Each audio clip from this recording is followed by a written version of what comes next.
الحمدللہ رب العالمین الصلاۃ والسلام علی رسولہ الکریم اما بعد فاعوذ باللہ من الشیطان الرجیم بسم اللہ الرحمن الرحیم یا بنی اسرائیل اذکروا نعمتی التی انعمت علیکم وانی فضلتکم علی العالمین صدق اللہ العظیم رب اشرح لی صدری ویسر لی امری واحلل عقدۃ من لسانی یفقہوا قولی اللہم الہمنا رشدنا واعذنا من شرور انفسنا آمین یا رب العالمین۔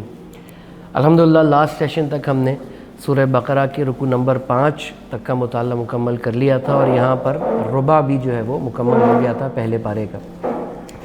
بات کا آغاز وہاں سے ہوا تھا، عرض کیا تھا کہ اب یہ ایک طویل سلسلہ تقریباً 10 رکوعوں پر مبنی بنی اسرائیل کے بارے میں اللہ سبحانہ و تعالیٰ کا بیان ہے، اور یوں سمجھیے کہ اب جو ہم پڑھیں گے انشاءاللہ پڑھنے جا رہے ہیں کئی سو سال، یوں سمجھیے کہ اللہ سبحانہ و تعالیٰ نے زمانے کے ان 10 رکوعوں کے اندر سمیٹ لیے ہیں کہ اللہ سبحانہ و تعالیٰ کی وہ پوری یعنی بنی اسرائیل کی وہ پوری تاریخ وہ اللہ تعالیٰ جو ہے ہمیں اس مقام پہ بیان فرما رہا ہے۔ پچھلی نشست میں جو باتیں آئی تھیں بنی اسرائیل کے حوالے سے کہ جو ان کا تعارف آ گیا تھا، یہ لوگ کون ہیں، کن کی اولادوں میں سے ہیں، کس کس طریقے سے اللہ نے ان پر رحمتیں نعمتیں عطا فرمائیں، اور کس کس طریقے سے ان کے پاس نبوت اور رسالت کا یہ سلسلہ ایک گویا کہ چین ہے جو بغیر کسی گیپ کے موجود رہی، یہاں تک کہ ایک وقت میں کئی انبیاء بھی موجود ہوا کرتے تھے مختلف علاقوں میں ان کی اس قوم کے اندر، بنی اسرائیل کے اندر۔ 12 قبیلے ہیں، just to refresh the memory, اور ان 12 قبیلوں سے مل کر جو ہے یہ بنی اسرائیل بن رہی ہے۔ ایک بات جو پچھلی نشست میں آئی رکوع نمبر 5 کے اندر، وہ یہ کہ اللہ سبحانہ و تعالیٰ ان بنی اسرائیل کی اس قوم کو دعوت دے رہا ہے اللہ کے نبی صلی اللہ علیہ وسلم اور قرآن حکیم پر ایمان لانے کی، کہ تم ان میں سے اول ان کا انکار کرنے والے نہ ہو جانا، تم تو وہ ہو جو کہ انتظار میں بیٹھے ہو، تم تو وہ ہو جن کے پاس وہ کتابیں موجود کہ جس میں رسول اللہ صلی اللہ علیہ وسلم کا تذکرہ اور خوشخبریاں موجود ہیں، نشانیاں موجود ہیں۔ تو یہ دعوت ایمان بڑا پرزور دیا ہے بنی اسرائیل کو رکوع نمبر 5 میں سورہ بقرہ کی۔ اب جو چھٹے رکوع سے آغاز ہو رہا ہے، یوں سمجھیے کہ اب ایک بریکٹ اوپن ہو رہا ہے بنی اسرائیل سے خطاب کا، بین ہی یہی الفاظ جو ابھی ہم نے پڑھے وہ چل کے پڑھیں گے آیت نمبر 153 میں تقریباً، آیت نمبر 122 اور 123 میں، وہاں یوں سمجھیے کہ یہ بریکٹ کلوز ہو جائے گا، اور اس کے درمیان کیا ہے، جیسے عرض کیا کہ کئی سو سال کی تاریخ اللہ سبحانہ و تعالیٰ کے کیے گئے انعامات اس قوم پہ، اور اس کے نتیجے میں ان کی نافرمانیاں، ان کی دنیا سے محبت، ان کی طرح طرح کی چالیں کہ کیسے اللہ کے احکامات سے بچا جائے، کیسے اس کی نافرمانی کے جو ہے نئے طریقے شوگر کوٹ کر کے فرما برداری کے اندر جو ہیں وہ بنا لیے جائیں۔ تو یہ دنیا کی محبت اور مال کی محبت میں پڑے اور اللہ کی دی ہوئی نعمتوں کا شکر کرنے کے بجائے ناشکری کی۔ عرض کیا تھا کہ ناشکری کی ایک بڑا جو طریقہ ہے جو جس سے اللہ کی نعمتوں کی ناشکری ہوتی ہے وہ اللہ کی نافرمانی ہے۔ اللہ اتنا کچھ عطا کر رکھا ہے، جان اس کی دی ہوئی، ایک سانس جو ہے اللہ کی رحمت سے ہمارے پاس موجود، رزق اس کا دیا ہوا، یہ کھانا پینا، ہوائیں، یہ صحت، یہ عمر، یہ وقت، ہر چیز اس کی دی ہوئی۔ مال و اسباب جو کچھ ہمارے پاس ہے، کیا ہمارا ہے؟ ہمارا تو نہیں ہے، اللہ کا دیا ہوا ہے۔ تو ان تمام نعمتوں کی شکر گزاری کیا ہوگی کہ ان تمام نعمتوں کو اللہ کے احکامات کے مطابق اور رسول اللہ صلی اللہ علیہ وسلم کی سنت کے مطابق استعمال کیا جائے، اور کانورسلی اسپیکنگ ناشکری کیا ہوگی کہ اب اس کو اپنی مرضی سے جیسے چاہو جیو، من کی مان، زیادہ پیسے ہیں تو اڑا دو عیاشیوں میں، یا خدا نخواستہ کمانے میں حلال اور حرام کا معاملہ جو ہے وہ اس کو انسان نہ دیکھے، دنیا کی محبت میں پڑھ کے اللہ کی محبت کو پیچھے ڈال دے، تو یہ گویا کہ اللہ کی دی ہوئی نعمتوں کی ناشکری کا معاملہ ہے۔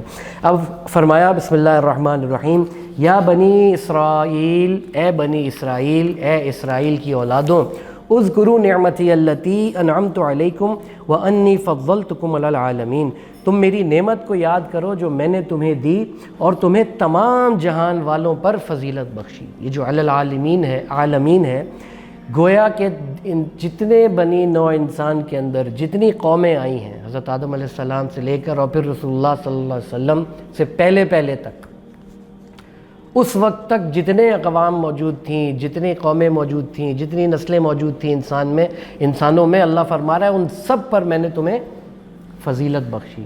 کس کس طرح فضیلت بخشی وہ چل کے تفصیل سے پڑھیں گے۔ سورہ اعراف میں مکی صورت ہے، وہاں بھی آئے گا، اور بھی مکی صورتوں میں یہ تفصیلیں آئیں گی۔ یہاں پر انشاءاللہ تعالیٰ جو ہے ہم بڑی تیزی سے ان تمام معاملات کو، اللہ کی دی ہوئی نعمتیں اور اس کے نتیجے میں یا اس کے جواب میں ان کی ناشکریاں، وہ ہم پڑھ رہے ہوں گے انشاءاللہ۔ تو آپ یہ سوچئے کہ یہ ایسی قوم کہ اور کسی قوم کے لیے اللہ نے یہ بات ارشاد نہیں فرمائی، انی فضلتکم علی العالمین، تمہیں تمام جہان والوں پر فضیلت بخشی۔ کیسی کیسی نعمتیں ہیں وہ آگے چل کے پڑھیں گے۔ مجھے اور آپ کو کیوں بتایا جا رہا ہے؟ پھر یاد دہانی کر لیں، یہ میری اور آپ کی سبق آموزی کے لیے ہے۔ وہ حدیث ہمارے سامنے آئی تھی کہ جس کا مفہوم عرض کر رہا ہوں کہ بے شک میری امت پر وہ تمام حالات آ کر رہیں گے جو بنی اسرائیل پر آئے، بالکل ایسے کہ جیسے جوتے کا ایک تلوہ اس کے دوسرے تلوے کے مشابہ ہوتا ہے، برابر ہوتا ہے۔ چنانچہ میری اور آپ کی سبق آموزی کے لیے اب یہ ساری باتیں آ رہی ہیں، یہ پوری چارٹ شیٹ اللہ سبحانہ تعالیٰ مجھے اور میرے اور آپ کے لیے بیان فرما رہا ہے کہ جو حرکتیں، جو غلطیاں، جو گناہ، جو روش بنی اسرائیل نے اختیار کی، اے مسلمانوں تم اس رستے پہ نہ چلنا، ورنہ تمہارا بھی وہی حشر ہوگا۔ ومن اصدق من اللہ قیلا، اللہ سے بڑھ کر سچی بات کسی کی نہیں ہوتی۔ اور اسی طرح فرمایا کہ اللہ کی سنت میں بھی جو ہے وہ تبدیلی نہیں ہوتی۔ تم اللہ کی فرما برداری کرو گے، اللہ دنیا میں بھی تمکن عطا کرے گا، آخرت میں بھی تمہارے لیے اچھا ٹھکانہ ہوگا۔ تم اللہ کی نافرمانی کرو گے، اس کے احکامات کو پس پش ڈالو گے، دنیا میں بھی ذلیل و خوار ہوگے، اور آخرت میں بھی تمہارے لیے پھر جہنم کے فیصلے۔ اللہ تعالیٰ ہم سب کی ایسے انجام سے حفاظت فرمائے، ایسی روش سے حفاظت فرمائے۔ اب جو آیت آ رہی ہے، آیت نمبر 48، بڑا پیارا مقام ایمان بالآخرہ کے حوالے سے۔ دیکھیے بات ہم نے سورہ بقرہ کے بالکل آغاز میں سمجھی تھی کہ وَبِالْآخِرَةِ هُمْ يُوقِنُونَ کے جہاں الفاظ آئے تھے کہ آخرت پر تو وہ مومنین کون ہیں جو آخرت پہ تو یقین رکھتے ہیں، 5ویں صفت آئی تھی۔ وہاں عرض کیا تھا کہ عمل کو ٹھیک رکھنے کے لیے مؤثر ترین ایمان بالآخرہ ہے۔ کوئی شخص کیوں جھوٹ بول کر چند پیسے نہ کما لے، کوئی شخص کیوں سچ بول کر دنیا کا نقصان کر لے، کوئی شخص کیوں حق پہ کھڑا ہو کر اپنی جان کا یا اپنے مال کا نقصان کرے، کوئی شخص کیوں اپنی بڑی ہارڈ ارنڈ منی جسے آج ہم سمجھتے ہیں، اپنی محنت سے کمائے ہوئے پیسے جو ہیں وہ اللہ کے راستے میں لگائے، کیوں؟ سب سے بڑی موٹیویٹنگ فورس میرے اور آپ کے لیے الحمدللہ وہ یہ ایمان بالآخرہ ہے۔ جتنا زیادہ آخرت پہ یقین ہوگا، اور آخرت میں بھی صرف آخرت کے یعنی قیامت کے دن کے حوالے سے یا آخرت کی زندگی نہیں، بلکہ محاسبہ آخرت پر یقین ہوگا۔ وہ اللہ نے فرمایا نا 30ویں پارے میں کہ جو اللہ کے سامنے کھڑا ہونے سے ڈرتا رہا اور اس نے اپنے خواہش نفس کو قابو میں رکھا، فَإِنَّ الْجَنَّةَ هِيَ الْمَأْوَىٰ، تو بے شک جنت ہی اس کا ٹھکانہ ہے۔ تو جوش جتنا زیادہ آخرت پر اور آخرت میں کی اکاؤنٹیبلٹی کا احساس ہوگا، جتنا اس بات کا یقین ہوگا کہ آئی ول بی آسکڈ، میں بادشاہوں کے بادشاہ رب العالمین کے سامنے فردن پیش کیا جاؤں گا۔ ذرا اس کو امیجن کریں، رونگٹے کھڑے ہو جانے والی کیفیت ہے۔ فردن ون آن ون، کوئی میرے ساتھ، کوئی ساتھی، کوئی ماں، کوئی باپ، کوئی بھائی، کوئی دوست، کوئی ساتھ نہیں ہو، اور سامنے کون ہے؟ رب کائنات۔ اور جیسے حدیث میں آتا ہے جس کی کتاب کھل گئی اور سوال ہو گیا، نامہ اعمال کھل گیا اور سوال ہو گیا، وہ تو ہلاک ہو۔ اسی لیے وہ دعا سکھائی، پہلے بھی آ چکی ہے، اللہم حاسبنی حسابا یسیرا، اے اللہ تو میرا حساب فرما آسان حساب۔ اور حضرت عائشہ رضی اللہ تعالیٰ عنہ نے پوچھا بھی ہے، اللہ کے نبی آسان حساب کیا ہے؟ فرمایا اللہ سبحانہ و تعالیٰ ایک نظر تم پہ ڈالے، ایک نظر تمہارے نامہ اعمال پہ ڈالے اور کہے جاؤ معاف کیا، جنت میں لے جاؤ اس کو، کیونکہ جس کا نام اعمال کھل گیا وہ تو پھر ہلاک ہو گیا۔ تو یہ جتنا زیادہ اس بات پہ یقین ہوگا کہ مجھے اپنے رب کے سامنے کل کھڑے ہونا ہے اور اکیلے کھڑے ہونا ہے، اتنا انسان کی دنیا کی زندگی کا رخ سیدھا رہے گا۔ چنانچہ وہ جتنے بھی شارٹ کٹس ہیں جو انسان نے بنا لیے از خود، جن گمراہیوں میں پڑا، 4 بڑے شارٹ کٹس ہیں آخرت کے، اقرار کے پردے میں انکار کے حوالے سے، وہ ہیں جو یہاں پر جس کو اللہ سبحانہ وتعالیٰ کیٹیگوریکلی نگیٹ فرما رہا ہے کہ یہ مت سمجھنا کہ ان طریقوں سے بچ جاؤ گے۔ یہ وہ آیت جو اب آ رہی ہے، آیت نمبر 48، فرمایا واتقوا، اور ڈرو، یومن، اس دن سے، نمبر 1، لا تجری نفس عن نفس شیئا، جس دن کوئی شخص کسی کے کچھ بھی کوئی شخص کسی کا کچھ بھی بدلہ نہ بنے گا۔ کسی شخص سے کوئی شخص کوئی ادھار لے کر وہاں پر اپنی ضرورت پوری نہیں کر سکتا۔ یہاں تو کیا ہے، پیسے کم پڑ گئے، کوئی مہنگائی زیادہ ہو گئی ہے، سیلری کی وجہ کوئی ایسا خرچہ آ گیا تو آپ نے کسی سے لون لیا کچھ عرصے کے لیے، اپنی ضرورت کو پورا کر دیا۔ وہاں ضرورت ہے نیکیوں کی، تو کوئی شخص کسی دوسرے کی نیکی لے کر ادھاری سے ہی اپنے نامہ اعمال کو یا اپنے جو وزن تولا جا رہا ہوگا اس کو بڑھا نہیں سکتا۔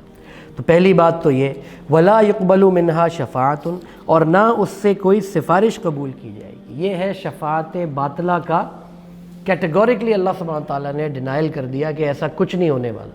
مشرکین مکہ میں کیا تھا، یہ جو فرشتوں کی بیٹیاں ہیں، ان کی مورتیاں ہم نے بنا رکھی ہیں، لات، منات، عزا وغیرہ، یہ اللہ کی چہیتی بیٹیاں ہیں، کل قیامت کے دن یہ ہمیں اپنے باپ معاذ اللہ سبحانہ و تعالیٰ سے ان کے سامنے سفارش کر کے چھڑا لیں گے۔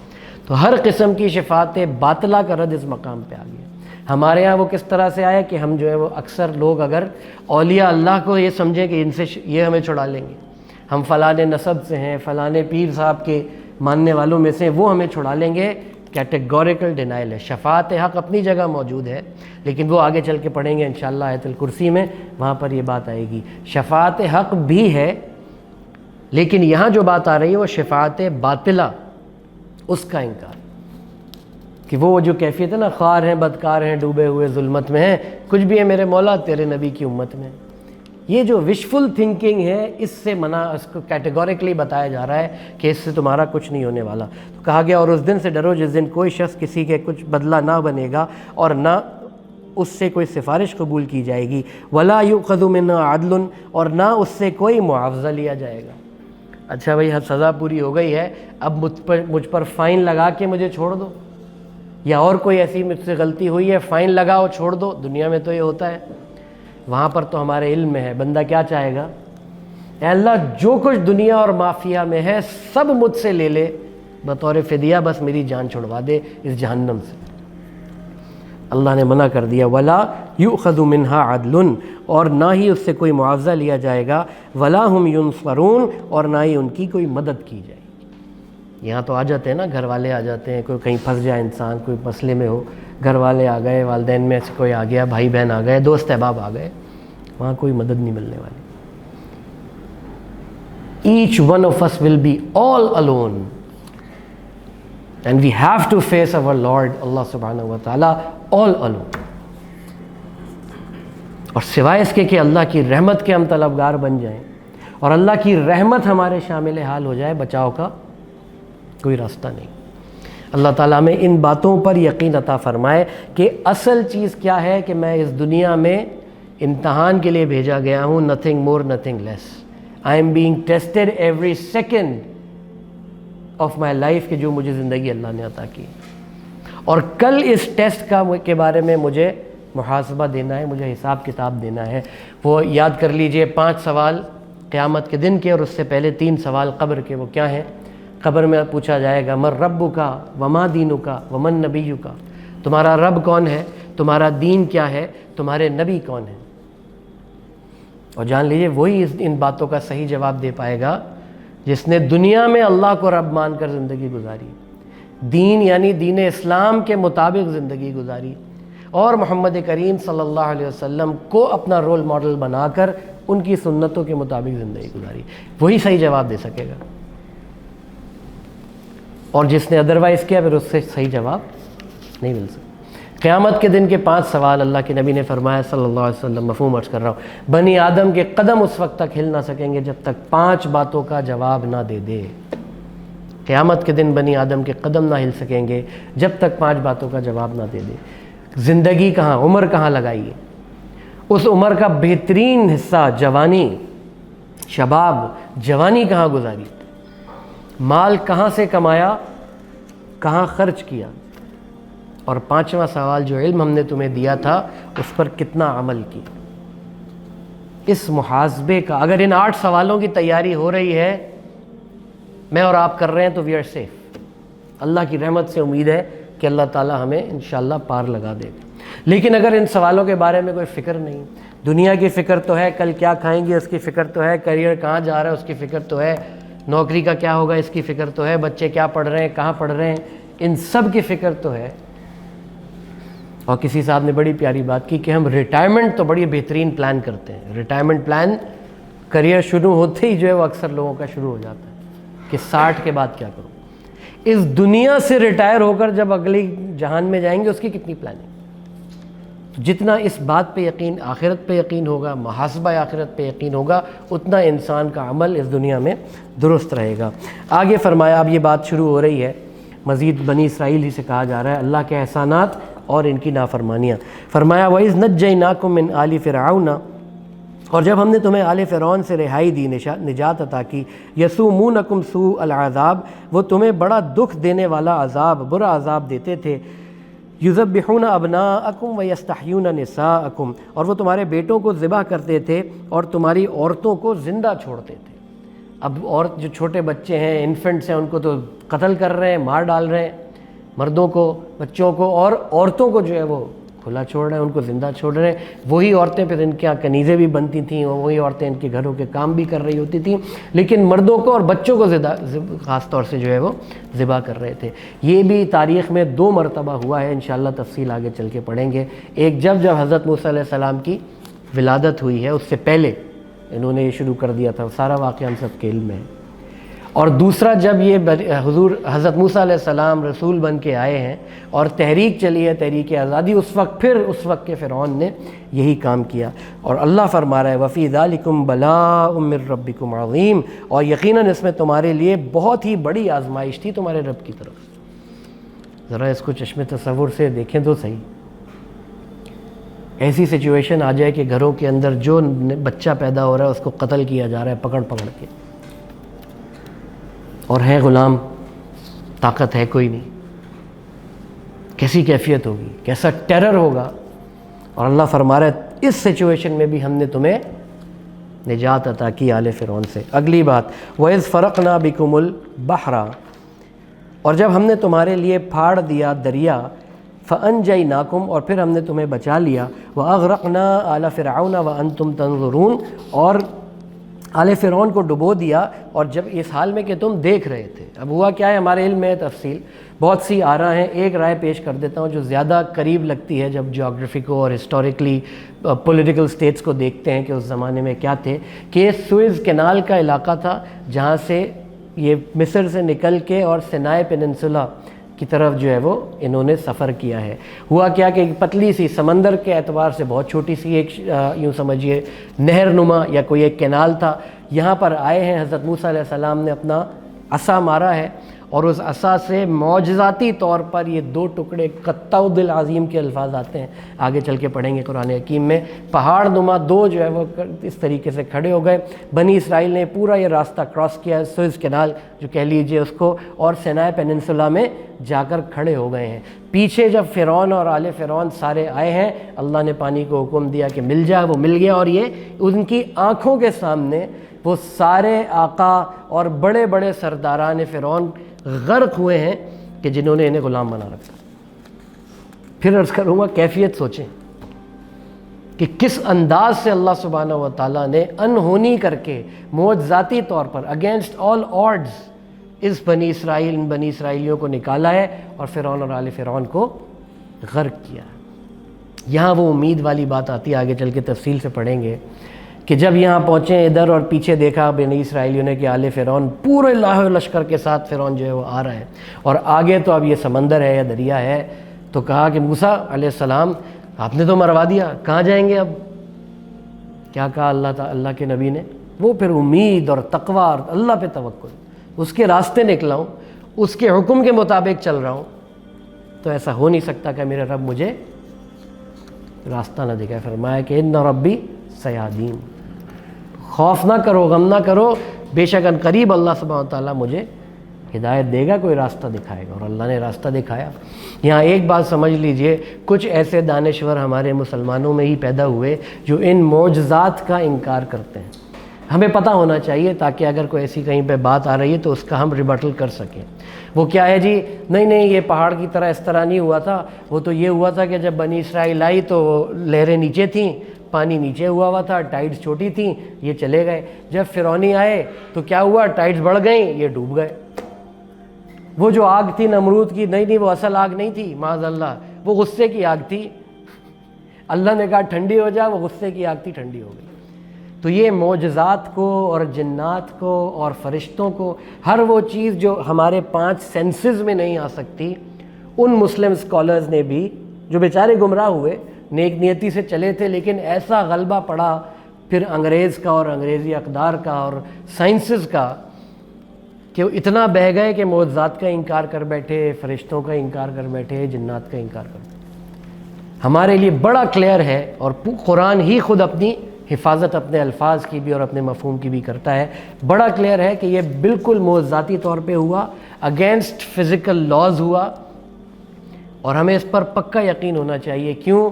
یہ رب کائنات کا کلام ہے اور وہ رب ہے، وہ ان فزیکل لاز کا بنانے والا ہے، ان کا پابند نہیں۔ یہ سردی، گرمی اور ان تمام چیزوں کی، آگ کا گرم کرنا، آگ کا جلانا، برف کا جو ہے وہ جمانا، یہ سب کے سب فزیکل لاز، اس کے ہم تو پابند ہیں، اس کا بنانے والا پابند نہیں۔ اس کیفیت سے اللہ کو ہم پہچانے نا۔ کیوں ہم اللہ کی ربوبیت کو بھی اکثر اوقات لمٹ کر دیتے ہیں معاذ اللہ، کہ جو اسباب کے تحت ہو سکتا ہے اسی سے امید ہے، اس سے آگے کا سوچتے ہی نہیں۔ جبکہ مومن کا معاملہ کیا ہے، اس کی نظر اسباب پہ نہیں، مسبب الاسباب پہ ہوتی ہے۔ تو کبھی ہم اپنے اللہ سے اس طرح دعا کرتے ہیں کہ اے اللہ، اے وہ اللہ جس نے ابراہیم علیہ السلام کے لیے آگ کو ٹھنڈا کر دیا تھا، جس نے موسیٰ علیہ السلام کے لیے دریا یا سمندر کو پھاڑ دیا، جس نے بن باپ کے حضرت عیسیٰ علیہ السلام کو پیدا کر دیا، اے اللہ تیرے لیے میرا یہ مسئلہ کیا مشکل ہے، حل کر دے۔ وہ یقین ہوگا تو اس لیول کی پھر امید بھی اپنے رب سے ہوگی۔ اللہ تعالیٰ ہمیں عطا فرمائے، آمین ثم آمین۔ اگلی بات آ رہی ہے، وَإِذْ وَعَدْنَا مُوسَىٰ 40 لَيْلَةً، اور جب ہم نے موسیٰ علیہ السلام سے 40 راتوں کا وعدہ کیا، ثُمَّ اتَّخَذْتُمُ الْعِجْلَ مِن بَعْدِهِ، پھر تم نے بچڑے کو ان کے بعد، یعنی ان کے جانے کے بعد، وہ جو 40 دن کے لیے گئے ہیں، اس کے بعد اپنا بچڑے ہی کو اپنا معبود بنا لیا، وَأَنْتُمْ ظَالِمُونَ، اور اس حال میں کہ تم ظالم ہوئے۔ اب یہ کیا ہے، ویری کوئکلی ایک بات تو یہ کہ حضرت موسیٰ علیہ السلام جب گئے ہیں 40 راتوں کے لیے اللہ کے پاس، اللہ سے ملاقات کے لیے، تو پیچھے قوم کے کچھ لوگوں نے، وہ سامری جادوگر، اور ساری تفصیلات انشاءاللہ آگے چل کے پڑھیں گے، اس نے ایک بچڑا بنایا، انہوں نے اسی کو اپنا معبود بنا لیا۔ کیسے بنا لیا؟ یہ ہے غلامانہ ذہنیت۔ حالانکہ وقت کا رسول حضرت موسیٰ علیہ السلام جیسے رسول موجود ہیں، ان کے بھائی ہارون علیہ السلام، حضرت ہارون، وہ بھی موجود ہیں۔ حضرت موسیٰ علیہ السلام گئے ہوئے ہیں لیکن حضرت ہارون علیہ السلام تو ان کے درمیان ہی ہیں، تب بھی بچڑے کو معبود بنا لیا۔ اپنی آنکھوں کے سامنے فرعونیوں کو فرعونیوں کے مقابلے میں اللہ کی مدد آتی دیکھی ہے، تب بھی اللہ اس بچڑے کو معبود بنا لیا۔ وہ سینائی پیننسلا میں جو چل رہے ہیں، مختلف چیزیں مل رہی ہیں، من و سلوہ مل رہا ہے، چیزیں یہ سب انجوائے کر رہے ہیں، تب بھی بنا لیا۔ کیسے؟ بڑا عجیب لگتا ہے نا۔ لیکن آج بائی اینڈ لارج امت مسلمہ بھی تو انہی چکروں میں پھنسی ہوئی۔ ہاں بچڑا کوئی فزیکل تو نہیں ہے، لیکن کیا واقعتاً ایک اللہ کی عبادت ہو رہی ہے؟ یہ ہمیں سوچنا چاہیے۔ انہوں نے کیسے بنا لیا؟ یہ غلامانہ ذہنیت، کیونکہ ان کے ہاں گائے کا تقدس تھا، فرعونیوں کے ہاں، تو ان کے دلوں میں بھی مفتوحانہ ذہنیت اور غلامانہ ذہنیت ہونے کی وجہ سے ان کے یہاں بھی گائے کا تقدس دل و دماغ میں آ گیا تھا۔